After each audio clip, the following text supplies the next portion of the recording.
ঠিক এভাবে চিংড়ি মাছ যদি নরম নরম করে ভেজে খোসাশুদ্ধ কুমড়ো মানে মিষ্টি কুমড়ো রান্না করা হয়, মানে ঠিক এইভাবে, তাহলে এতটা সুন্দর খেতে হয় সেটা কি আর বলবো। না যদি করে থাকো তাহলে বুঝতেই পারবে না।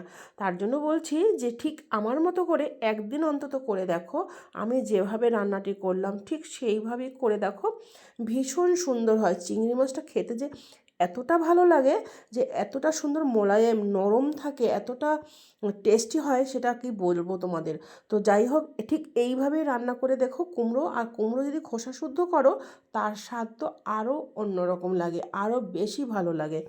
তো আর রান্নাটার মধ্যে একটু টিপস আছে এটাই, যে চিংড়ি মাছটা আমি ভেজে বারবার করে দিয়েছি যাতে কি না চিংড়ি মাছের যেটা নিজস্ব গন্ধ থাকে সেটা যেন ঠিক বজায় থাকে, কুমড়োর মধ্যেও ঠিক ঢুকে যাবে, আর চিংড়ি মাছের যে একটা ভেজে রাখার পর যে একটা ফ্লেভার আছে সেটাও আসবে।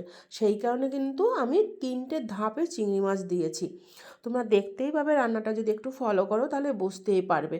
আর এরকম মাখো মাখো চিংড়ি মাছ দিয়ে করলে কুমড়ো ভীষণ স্বাদ হয়। এটা কিন্তু অবশ্যই গরম ভাত দিয়ে একটু খেয়েও তাহলে বেশি ভালো লাগবে। আর এই ধনিয়া পাতা দেওয়ার জন্য কিন্তু আরও বেশি সুন্দর গন্ধ আসে। আর এই মানে মিষ্টি কুমড়ো আমি কিন্তু একদানা মিষ্টি দিইনি, মানে দিলে তোমরা দিতেই পারো, ভালো লাগলে। আমার ভালো লাগেনি তাই আমি দিইনি, কুমড়োটা মিষ্টিই ছিল। আর কি বলবো, ভিডিওটা যদি ভালো লাগে অতি অবশ্যই একটা লাইক দিয়ে জানিও যে আমার এই রেসিপিটি কেমন হয়েছে। আমার তো দুর্দান্ত লাগছে। ভালো লাগলে লাইক করো। টাটা।